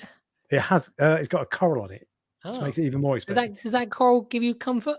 It does. Oh, you're one of those people. I am, and that's the thing, and that's what. And so maybe I'm part of the problem. But anyway, people will pay for that, and I know what I like, and I like what works for me. I've used ATI Essentials for years as well, the various different types. So I'm sticking with it. I'm not going to change. And because, to be fair, the issue with the hobby is, is it expensive? Yes, it is. But for people like you and me who are balls deep, for want of a better phrase, I don't mind spending 100 quid on supplements every 6 months, because that's not a big deal. And the amount of money that I spend in the hobby anyway, it's a fraction. And actually, I could sell corals in a day easily, frags to cover that. So that's not an issue. But it's for the problem with the hobby being expensive is not for stopping people like you and me, because there's no limit of the amount of money that we would spend on equipment, lights, all these corals, all these sorts of things. But it's the barrier to entry. Yeah. That is the problem. So, and we've talked about this a little bit before, in that when I set up my first tank, it cost me £2,000 to fit to day one with clownfish in there. So rock, lights, pumps, everything, filters, the tank, the works. £2,000 wouldn't buy you a tank these days. Almost, it was a 3-foot tank. The barrier to entry is for real, and it doesn't have to be that expensive. You can do it cheaper, but it's so easy to look at and think, I need a Radion and I need an MP40, and it's like, and I need a Red Sea Reefer. And it's like, well, you really, really don't, but they are bloody good. So I don't know if I asked you this on the last live stream or if I asked you this privately. Would you have got into the hobby if you knew how expensive it was now? It's hard to say, because you already know how much joy you get from it. I remember having a conversation when I first started in the hobby, brand new, maybe 6 months in, and I was talking to someone. I was working out how much I would spend if I won the lottery. Yeah. And I was like, do you know what? I think I'd be prepared to spend, and literally, if I won £1 million, I was saying, I think I'd spend 10 grand on setting up a dream reef tank. And now it's like, yeah, no problem. If I won the lottery, I'd spend £1 million. I'd spend it all on a fish. You'll be like your mate. Exactly, yeah. So, that's the difference. So back in the day, if it was that expensive, I don't think I would have done it. You can get secondhand stuff. You don't, you can buy decod. Yeah. You don't have to spend the big bucks. But the trouble is, and actually almost all secondhand stuff will be absolutely fine. But when you're looking, you're like, I don't know, maybe it'll be dodgy, and maybe I'll get some dodgy seller on eBay who'll sell me a broken light or whatever. Actually, that's not a concern. You shouldn't be worrying about that. But that's the way you think, isn't it? And you want to do it properly, most people. So it's just, what are you smoking? Because Angelfish Keeper obviously was the person who saw me in the shop earlier, which I mentioned. And he said, I saw Ryan earlier. And then Bubbly Reef went, were you impressed? Were you impressed with Ryan? Were you impressed with what you saw? Yeah, out of interest, Angelfish Keeper, were you impressed? But if you'd known how expensive the hobby would have been, would you have got into it? Because the answer with me is, not a chance. Not. No, yeah, exactly. It's interesting because I was young and naive and stupid, and I literally did it on an absolute shoestring, and I'm so proud of how I got into the hobby, because it cost me virtually nothing right from the very beginning, because of how I got into it. But I don't know if those opportunities are still there. Maybe they are, where you can buy a tank, sell all the contents of the tank, and then have the tank. Oh, absolutely. You can do that. Of course you can. Yeah. You've got to be lucky.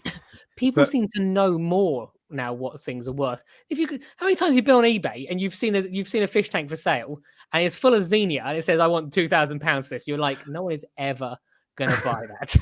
So the reason for that is that I see a lot of times I go on eBay, every now and then I'll go looking for a particular tank, and people have got delusions. They'll sell it like a Red Sea Reefer 250 that's got like a load of live rock in it and a load of crap corals, frankly, and a couple of ropey looking fish. And they're like, oh, this is an established setup, and they think it's worth more. Mate, it's not. Nobody wants that. What they want, they just want the tank, or they might want the tank and the light, or people don't want your exact setup. They want to customize stuff. So when you go on eBay, you see crazy prices. Yes. But you got this random. If you were, the thing, it would be about checking in all the time. If you were checking in every day, after a couple of months, you'd find the deal that you got, where you've got 2 front hoses that were worth 400 quid. Someone came to my house recently.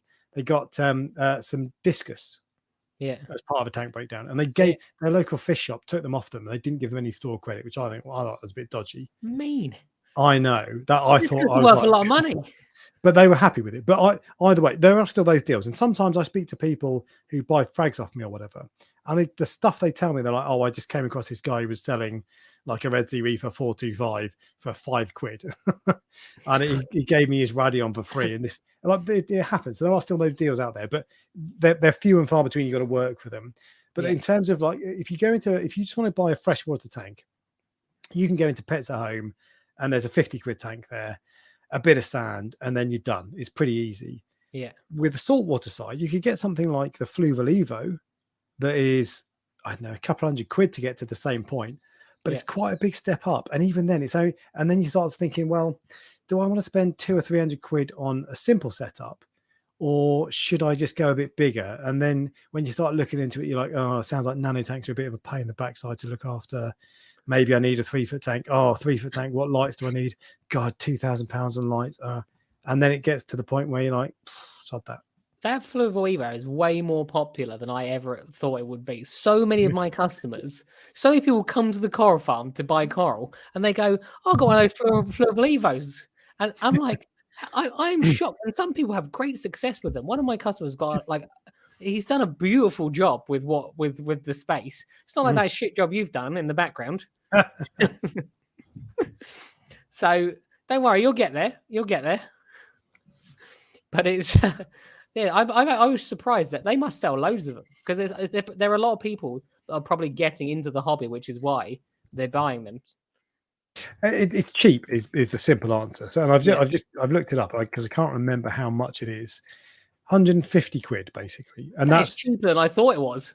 So that doesn't come with a heater. So you need a heater, you need sand, and you need rock.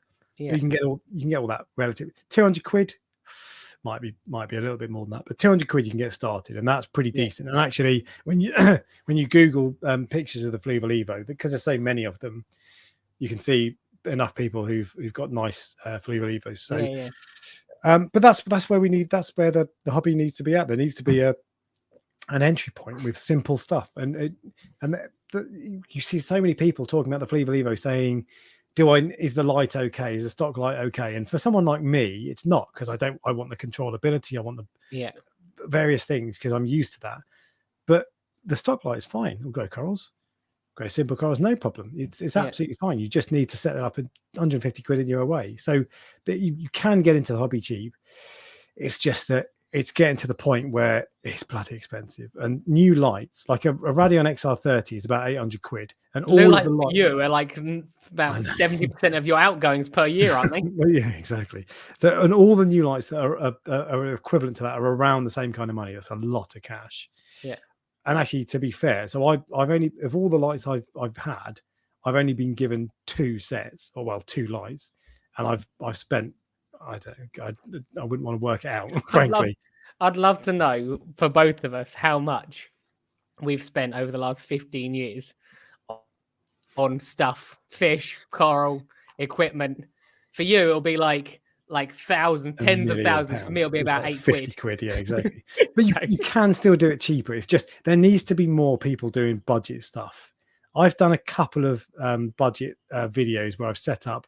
One of my more popular ones, about 100,000 views. It was a £182 setup.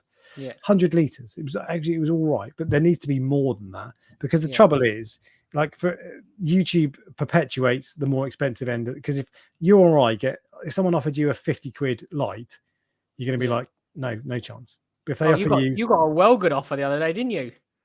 Oh, what was it? It was it was an LED light bulb with a video camera built in. I didn't actually see that. I didn't know it was a video camera. It was literally a screw-in Edison screw light bulb with a webcam in it. Sometimes people like this like behind the scenes of YouTube a bit. So we get emails all the time from people, whether it's random stuff, saying, "Will you promote this for us?" I got one the other day for straw cowboy hats.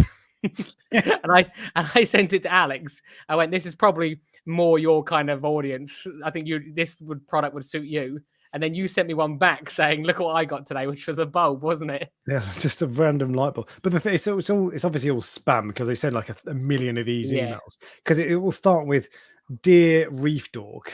Yes. Like, okay, so you I'd just pulled it. I'd love to just like the idea of saying yes, and you just see me turn up in a straw cowboy hat. Yeah, for one of my videos. And it'll go on to say, "Oh, I've watched your latest video and I really enjoyed it." And it's like, yeah, look, I'm not stupid. I know this is a generic email you've sent to a million people, and you're flogging some rubbish. But anyway, I can't remember where we were. But yeah, the hobby is expensive. It is too expensive. There needs to be more budget stuff. And I was so gutted when BRS, they're doing the 52 weeks of reefing part 2, and they said they weren't going to do a budget tank.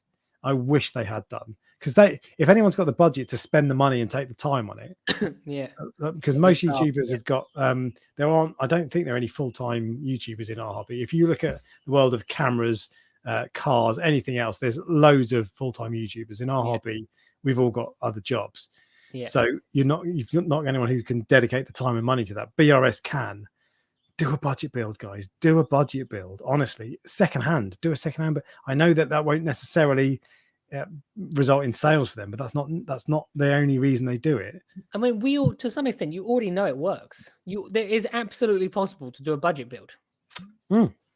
So completely, it's not a test whether it can be done. I'm assuming. I think you just want people to see that it can. But that's like exactly. If like it can be done, that's not the issue. It's seeing is believing. So if you go on YouTube and you look up Saltwater Aquarium, and the first 5 entries are £10,000 tanks. Yeah. You're going to go, well, that's cool, and then you're never going to look it up again. Whereas if the first 5 entries are 50 quid tanks, you'll come back. And especially if you've got BRS pushing it, the might of BRS pushing that sort of thing, I just think that was a missed opportunity. I wonder if the hobby is becoming more popular, or I wonder if the amount is growing or shrinking. And I know that you get things like the electrical costs, which would make people leave the hobby. But the more the easier the hobby is becoming, and trust me, it's definitely easier. I put a bottle of bacteria in and put 2 angelfish on day 1. That was an impossibility 15 years ago. that was never. I've never set up a tank easier than that. Like, because you've used bottles of bacteria before, haven't you? Every single time, yeah. Yeah, so I've never done it before. So it was so easy. But what I'm trying to say is, I wonder if the overall there's more hobbyists this year compared to last year, or there's less hobbyists this year compared to last year. I think there's probably few. In fact, that was one of the things on that Reef Builders article. It said there were, and I can't remember how many there were. I'm gonna go back up, but it was something like this was on the bit about Aqua Telford. Yeah. It was something like, and I'm stalling because I'm trying to find the figure rather than just turn it. Here we go. Don't worry, no one's noticed. It's okay. Okay, so the latest Pet Food UK pet population data reveals there, and this is including freshwater, by the way, which is 90% of the hobby, reveals that there are this year there are 1 million fewer aquariums and 500,000 fewer garden ponds in Britain alone than there were in 2022. So let's say 5% of that is the reefing hobby, but whatever, it's contracted. It is smaller than it was last year, which I can entirely believe based on viewing numbers, which isn't it's not an exact science, but yeah. But I think the hobby probably is shrinking. But the thing is, every now and then you'll see, especially on forums, you'll see doom and gloom. Oh, the hobby's dying. Oh, in 5 years' time, you won't get any all this rubbish. Basically, the hobby will never be this enormous hobby. It won't be like freshwater where everyone's got a tank. Yeah. There's always going to be a barrier, but it can be bigger, and it'll grow and it'll shrink. It's at the moment it's shrinking, but it'll grow again. And I bet if you wound back the clock 5 years, I bet it's bigger now than it was 5 years ago because of COVID, because people have come around and hung on. So I think ultimately the hobby is likely to keep getting bigger and bigger and bigger, but at quite a slow rate. And there might be bumps in the road like there have been for the last 12 months from the looks of it. There is one slightly controversial thing going back to the cost of the hobby that that I think that is worth mentioning. You can absolutely, you know how people go, oh, the corals are expensive. You can absolutely have a coral tank, a tank filled with coral for not a lot of money. Yes. Like if you start with things like Xenia or finger corals, or you get frags of them like cheap. Yeah, even so, this is this thing. Equipment is really expensive. My local fish shop is Reefkeeper Moss End, which used to be Reefkeeper Windsor. Yeah, and when it was Windsor, it was notoriously expensive, and it's not the cheapest place in the world. But even there are 15, 20 quid frags all over the place, and not just crap, nice stuff. I go in regularly and buy a nice frag, really nice frag for 20 quid. That's not a lot of money. That's what I've realized. It's actually LPS, which is the expensive bit. If you look at the SPS side, you can get digitatas, like Hystrix, things like that. You can fill an entire tank with SPS. If you're willing to take the time to wait for it to grow, you could probably fill it for like 100 quid. Even then, like, most of the stuff I've bought lately has been LPS. That you can get corals cheap. Fish are a little bit more expensive, I think. I feel like the price of fish has gone up generally quite substantially, but corals, if anything, I think the price of corals has gone down. That would be I definitely don't think LPS corals have come down. But SPS, aquaculture. So aquaculture corals, like imported corals, forget it. You're going to pay a lot of money for an imported coral, no matter what. But aquacultured, which is becoming more and more common, and that's really the solution to that's the future of the hobby. That's becoming cheaper and cheaper. There should be a bottom point where it doesn't get any cheaper. So I personally don't sell corals. I won't sell a frag for less than 15 quid because what's the point? Yeah. And I'm not a shop. I don't have overheads. Yeah. But so there's got to be a bottom. But I think generally aquaculture corals are getting cheaper. Well, some of the Monteporas, like what's the Gold Rush Montepora? It was like £200 probably 4 or 5 years ago. I paid 150 quid for my frag. How much do you sell it for now? I don't ask me. Don't ask me. It's something like that. Don't ask me those sorts of questions. I don't even remember. When people come, I literally just look on my website. I'll tell you. I'm interested. Let's have a look. It's not in stock at the moment. Oh, I see. That's why I don't know. But that's basically the point. Is that so? Corals. The trouble is, corals go in fashions, don't they? And there'll always be 50, some 50 quid. There you go. Yeah. That's such a nice coral. That was a few years ago. That was 150 quid, and these all come down. But you don't need the latest and greatest tenuis for 150 quid for a 1-inch frag. You can get some amazing corals, basic coral. And in fact, so I'm coral of the week, by the way, which we're going to come on to. I'm going to do now, because this was from Reefkeeper Moss End this weekend. I think this is a lithophyllum. Would you say, Ryan? Yeah, I think it looks like the ones I've got, the gold and mind melt ones. Yeah, so there you go. It's not a pavone. No, it is a lithophyllum. Not a pavone, no. So that is. Yeah, no, okay. Anyway, sorry. Whatever it is, that cost me, I think, 20 quid. Might have been less. It definitely wasn't more. And it was when I saw like every coral in the hobby is either green or red, right? Yeah. So it's not someone who says a leptastria. It's not a leptastria either. It could be Leptoceras. No. I don't think it's a Leptoceras. It could be what's the there's another. Anyway, whatever it is, it was 20 quid. And I saw that in the shop. This is Reefkeeper Moss End. I saw that, and it was like electric green. That photo doesn't do it justice. It's so bright. Yeah, and that's 20 quid. And that's a hardy coral. That's a little bit unusual. I like how you put that. I would not pay £20 for that. What you pay less? You would pay less. I don't like that. It's like, no, it's ugly. Oh, fair enough. All right. Well, either way, like the corals. So that I think it's a really nice coral. But either way, there are loads of corals like that are cheap. You don't need to buy. You don't need to spend 200 quid on a Gold Rush Monty. Oh no, there are loads of corals. And especially when you can buy it from me for 50. Exactly. If your water quality is on point, my eyes getting funny. If your water quality is on point, any coral will look awesome. More or less. Yeah. Xenia. Unless it's Xenia. Yeah, Xenia looks amazing. But yeah, so basically, what's that coral called? I think it is a lithophyllum. It might be. There's another one that's it's like a sunset something or other. I can't remember what it's called. Anyway, whatever. The hobby is expensive. Yeah. We're going to move on from that because we've been talking about that for the last 4 hours. So that means we're going to move on. We finished the mass debate, which I got a bit excited about. Yeah. Feeling good about yourself now? Yes, no. We're ready to go to sleep. I feel indifferent. But I think we've had some good. There's been some good debate, to be fair, and it is expensive, effectively. So, all right. Now we move on to the questions from the chat.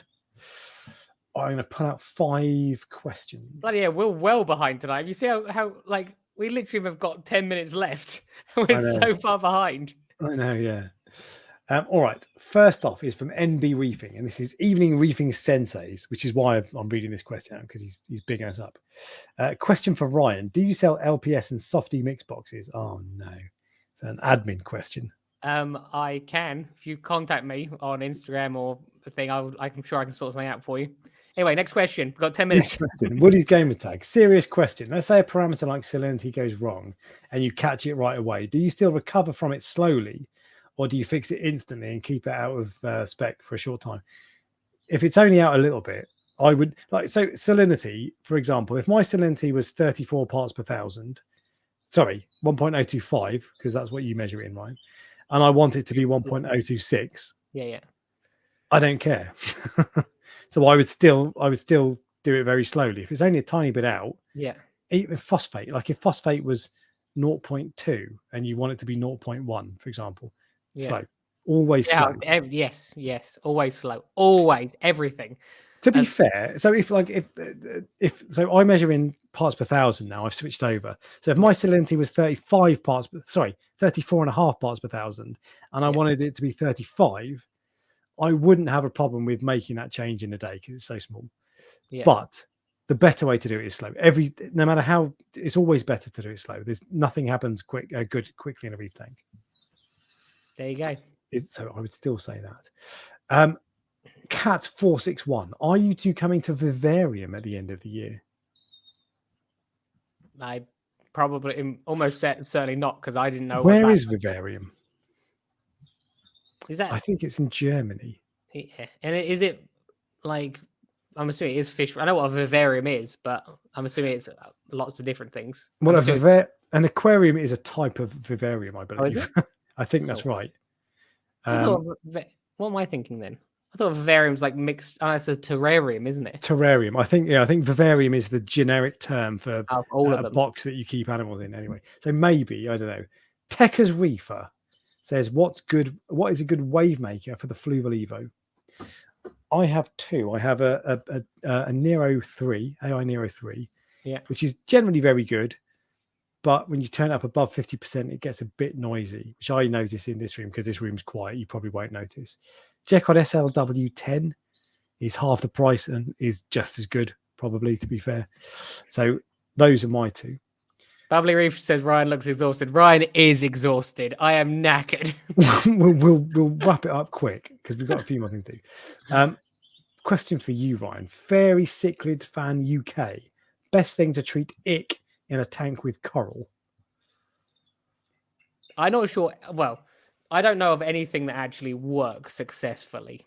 There are bottles of there are bottles. I don't know why I look so red as well. This happened last week. Yeah, I don't know. So I don't. I'll be honest with you, I don't know. The only way of treating it, as far as I'm concerned, is take the fish out and treat them. Polyp Lab Medic is popular. Does that work? All I'm saying is it's popular. I think it treats. There are various stages of it, right? I think there's Trophont Theron. Oh, I can't remember what they are, but the free swimming stage, I believe, is the only stage that is effective at. And so you've got to get pretty lucky to catch it. And so I think realistically it's unlikely to work, but some people have had success with it. But ick is hard, really.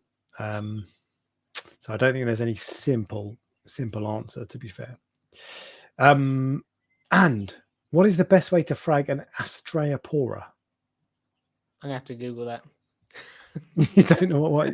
Have you got a picture? I'll be able to tell you. Astreapora coral. Here we go. Share screen. Oh, it looks like a Cyphastria to me. Almost. It's like a fat Cyphastria. Literally, I've never come across one of those before. I feel like this is the sort of thing that what's his face? Tyler Gardens would talk about. Yeah. I don't know. Looks like a chalice, actually, that one does. These all look different. Generally, corals that look like that is you make sure that there's mouths on each of the sections. So if it's like a chalice, just snap it. Yeah. So There's no but you're right. It does look like a cephastria, doesn't it? In some of the pictures. Yeah, but then it looks like a plating Monty in that picture. Yeah, true. I don't know. It's a coral that doesn't know what it wants to be. So there you go. Ryan doesn't know. Nope. And we're going to wrap that up. So did you have that? We did also have. We're supposed to be doing fish of the week, coral of the week, product of the week, and tank of the week as well. Do you have them? We've reached 2 hours, Ryan. I definitely don't have the last one. I wanted to go for a fish of the week. I wanted to go for I think it's a painted frogfish. It's the frogfish where they're like red with white on them. I just like I like frogfish. What fish just came up that made you go? I pulled a funny face. So I'm gonna show you the picture that came up, which I don't think is a painted frog. Well, it's not a painted frogfish.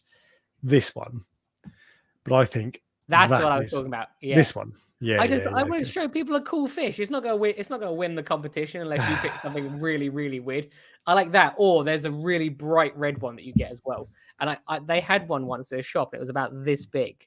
It is like the sort of fish where it would eat one piece of mysis. I've always wanted a frogfish. I just hate them. I've always wanted one. Just so ugly. I think they've got such great character because every time you look at it, it looks like it hates you. Yeah, it That's does. basically how I look at you most of the time. I know, yeah. Well, there we go. So we're not going to get to go through all the other stuff. So I think, do you know what, we should wrap it up because you're. Oh, thank you so much. No. Well, we need to talk less next time. I am genuinely, and I want to go back in the car file and check everything. Yeah, you've had a bad timing. Yeah, I'm generally mentally done in. So, all right, I'm gonna go have 2 or 3 more glasses of wine. I know. Well, thank you everybody for joining, and we will catch you all next week. Right. Thanks. Cheers, See you guys. later. Bye.